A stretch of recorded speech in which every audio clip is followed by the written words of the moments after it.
Atos 16. Nós vamos trabalhar dentro deste texto.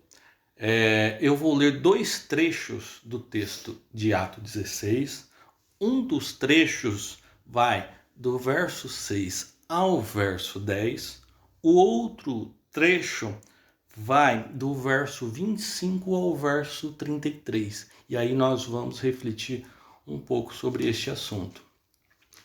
Se eu fosse dar um título para essa mensagem, para essa pregação, eu daria o título Obedecendo ao Querer de Deus. Seria o tema para essa mensagem. Obedecendo ao Querer de Deus.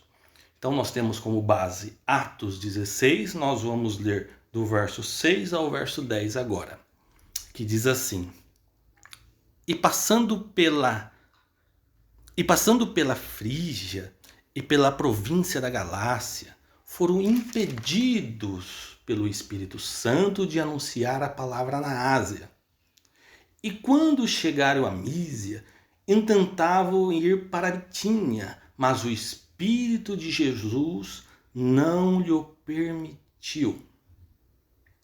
E tendo passado por Mísia, desceram a Troade. E Paulo teve de noite uma visão, em que se apresentava um varão da Macedônia, e lhe rogava, dizendo: Passa a Macedônia e ajuda-nos.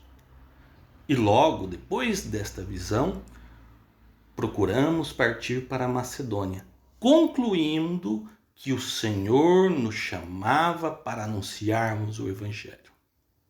Agora nós vamos pular para a segunda parte de Atos 16, que é no verso 25 ao verso 33, que diz assim: Perto da meia-noite, Paulo e Silas oravam e cantavam hinos a Deus, e os outros presos os escutavam.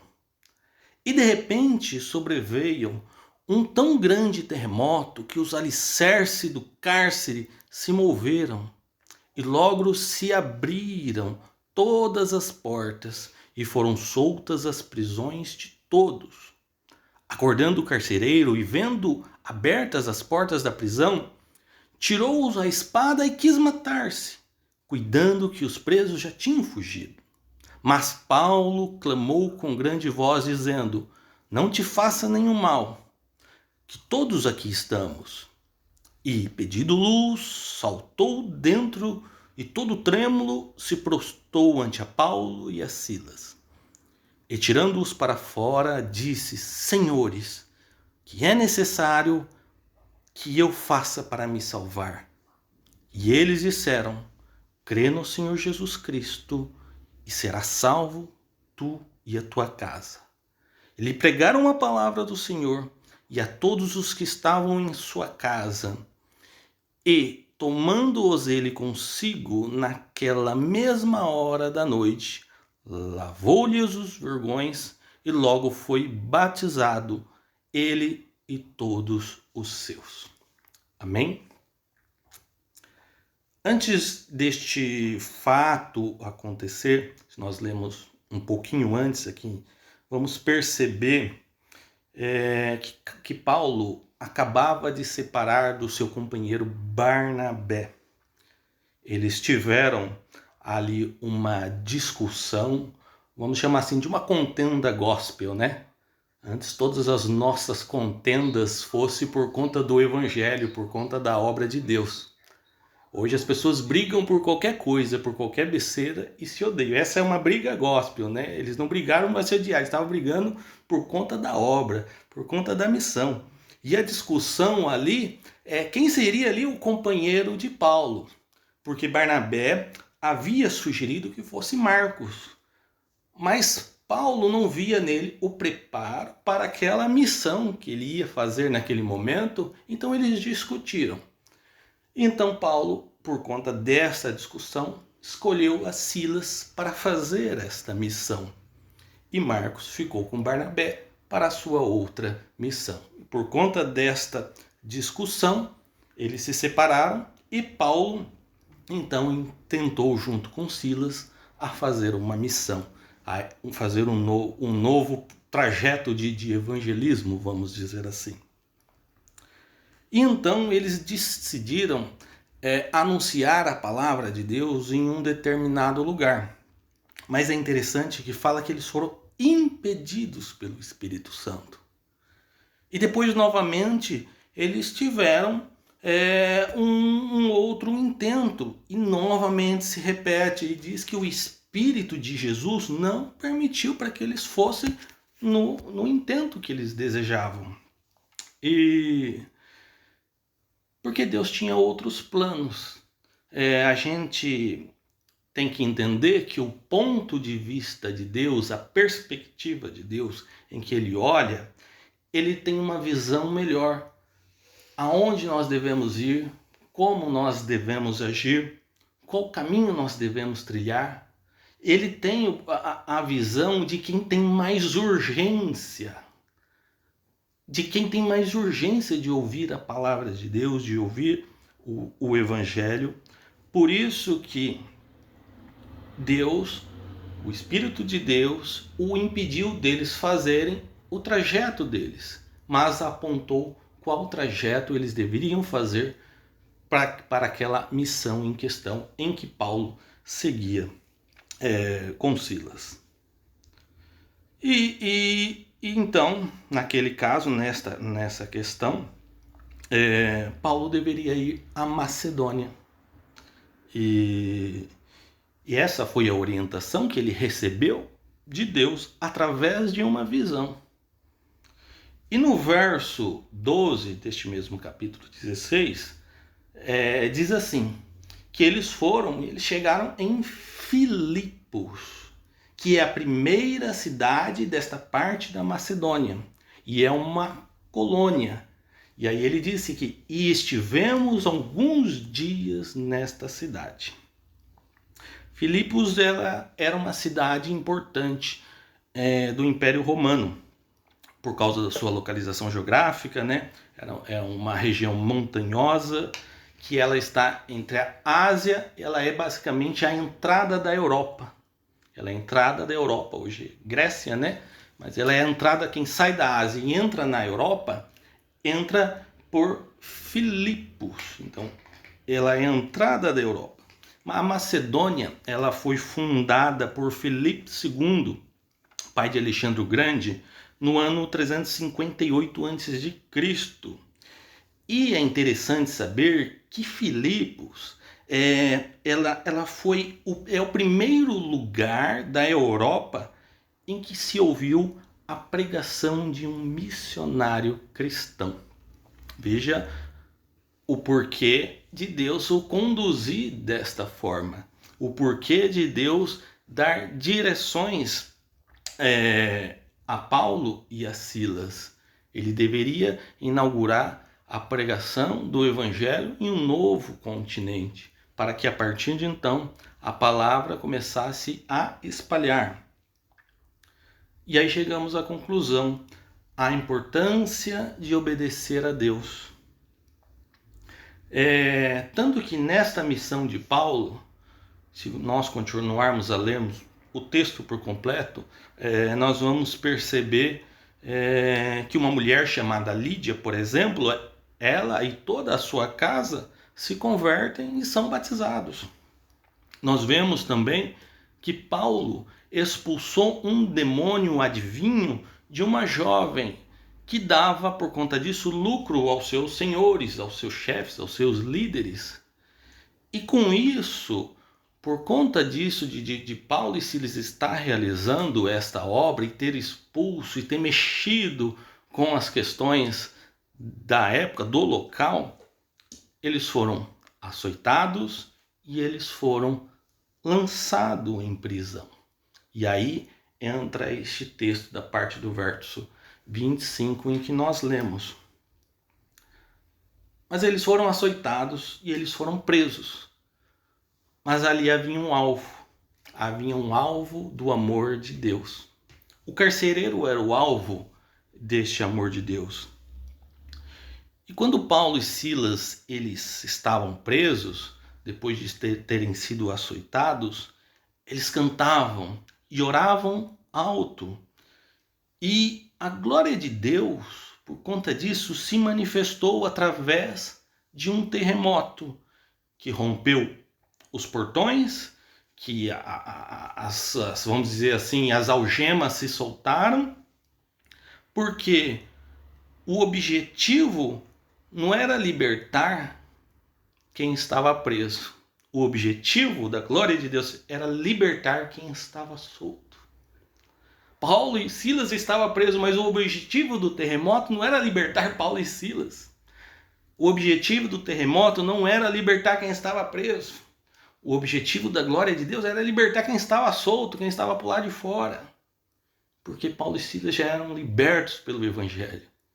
Aquilo era só grades, paredes.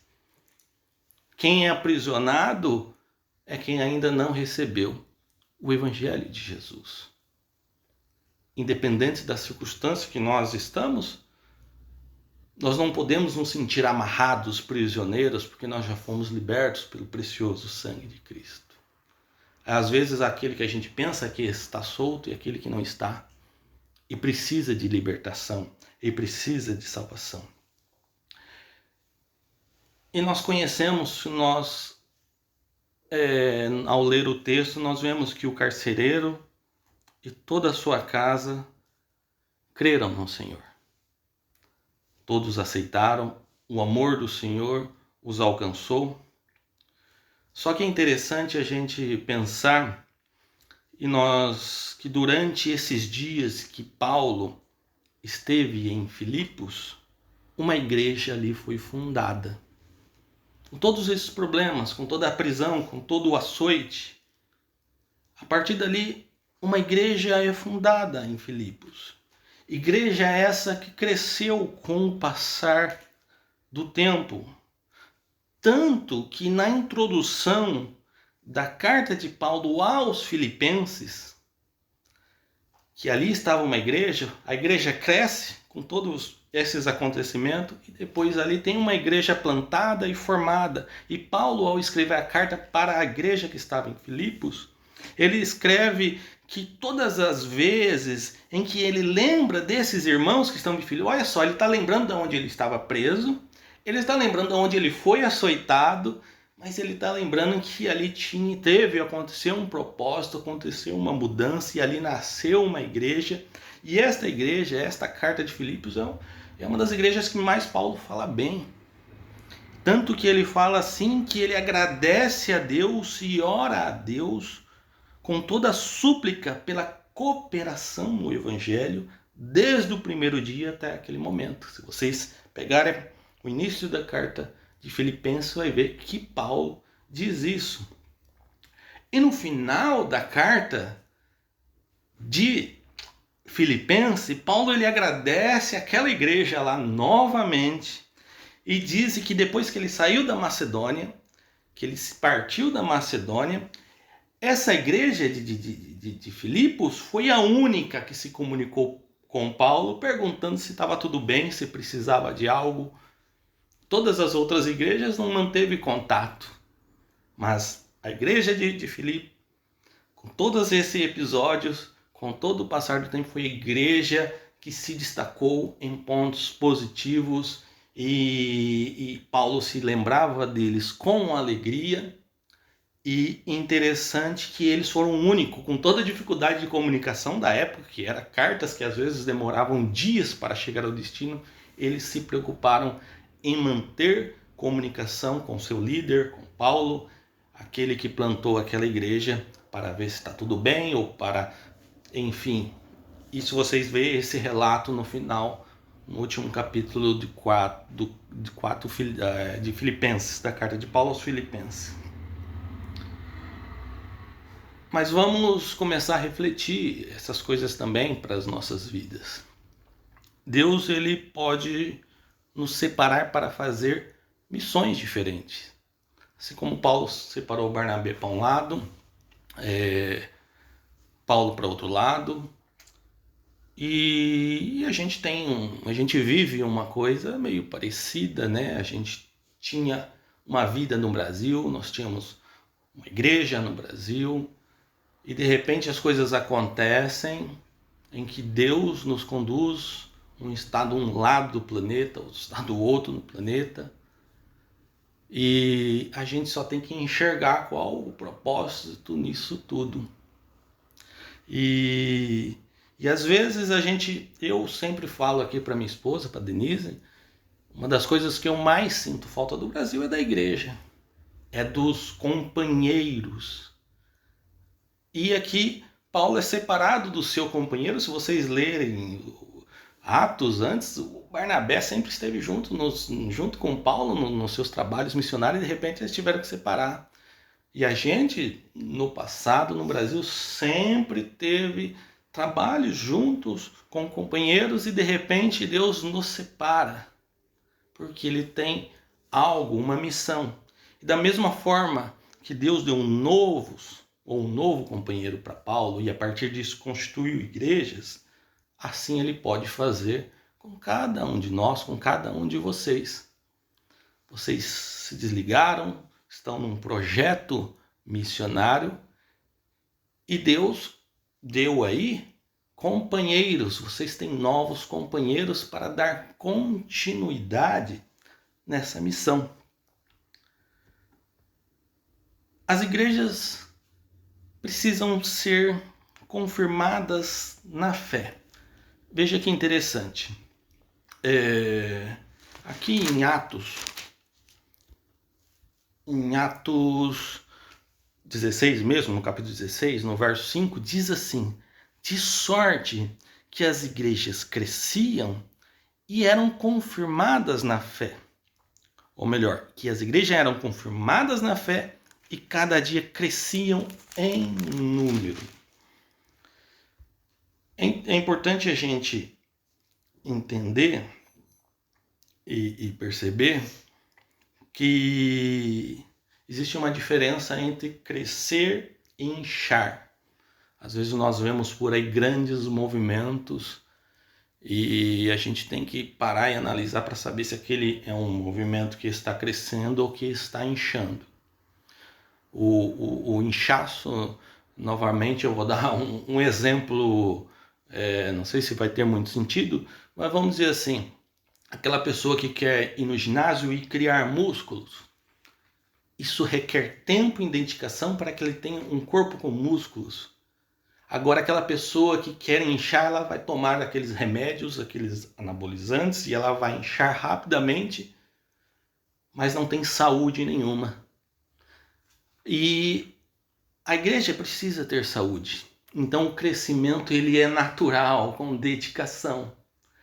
E às vezes nós queremos que isso aconteça rápido. Mas não. O crescimento vai a partir do momento que esse é confirmados na fé. A fé de vocês está confirmada, está pautada no Evangelho, está pautada na verdade. E agora inicia-se o crescimento. E o crescimento, como o próprio Paulo diz em outra carta, que o crescimento vem do Senhor. Um planta, outro rega, mas o crescimento vem do Senhor. Agora, aqueles que querem ver números, eles vão agir de forma sem que Deus opere para que tenha números, ou seja, aquilo vai inchar.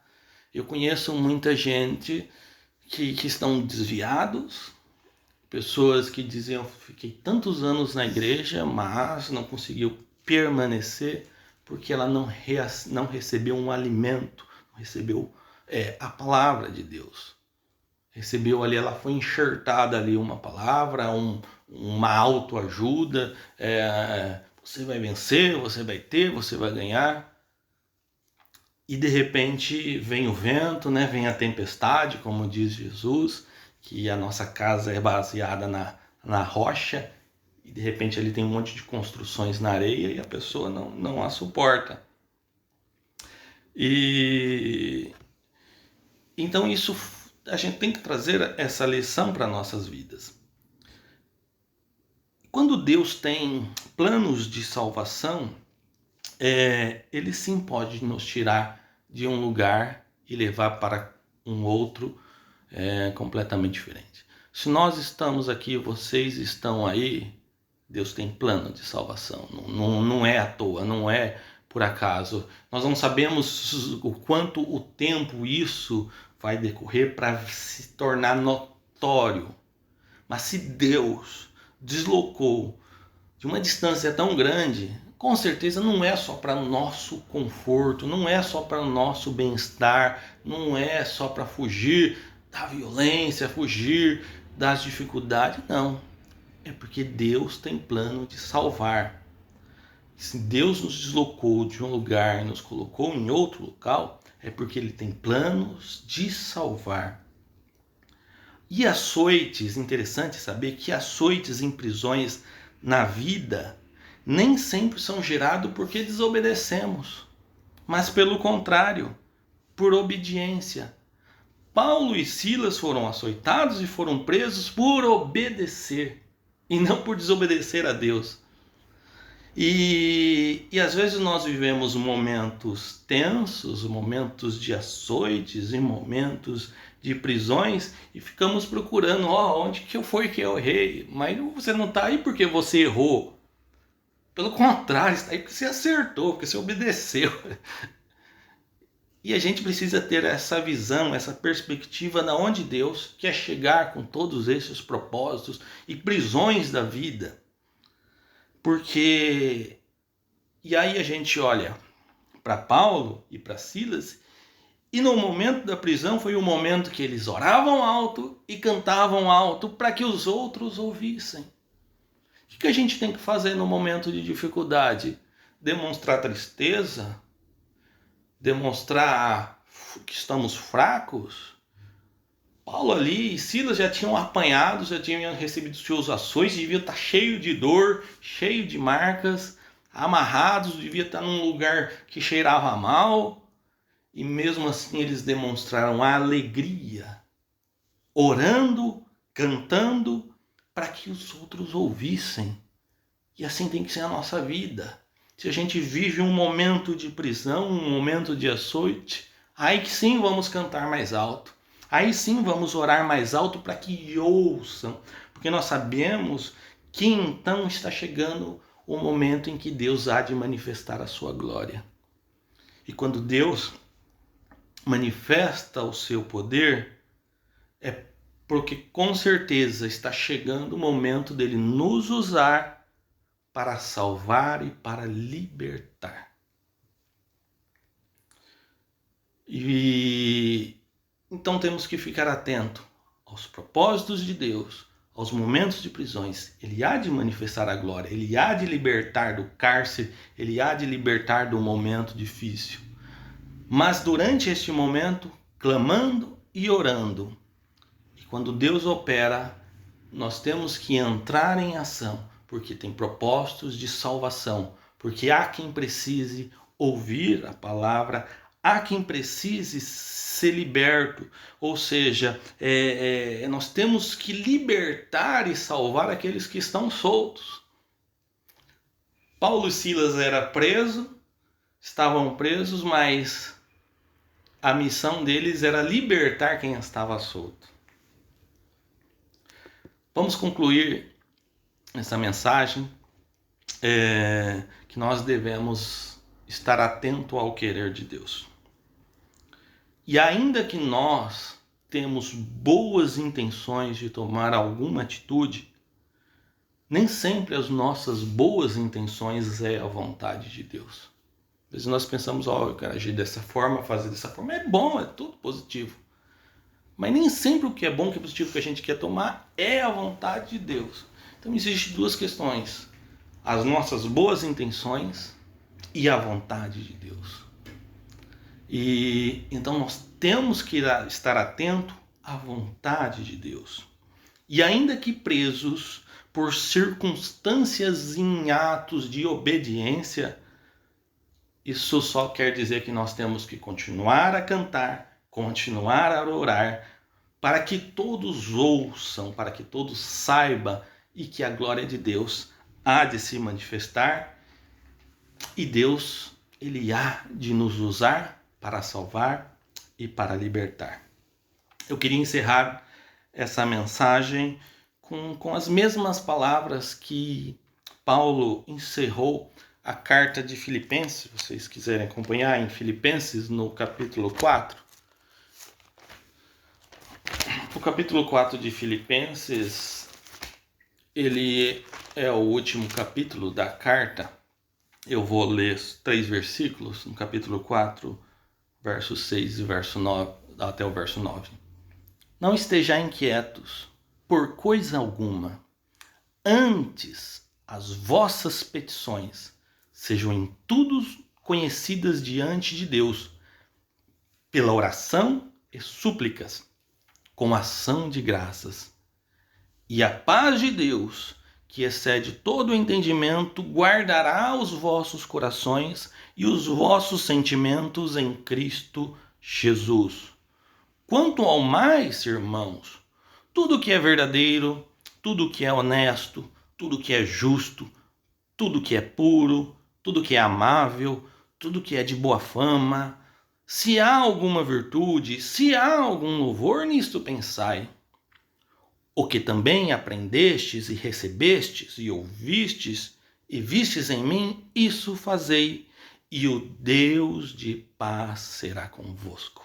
Amém? Deus abençoe. Esta foi a mensagem que gostaria de compartilhar com vocês. Deus abençoe.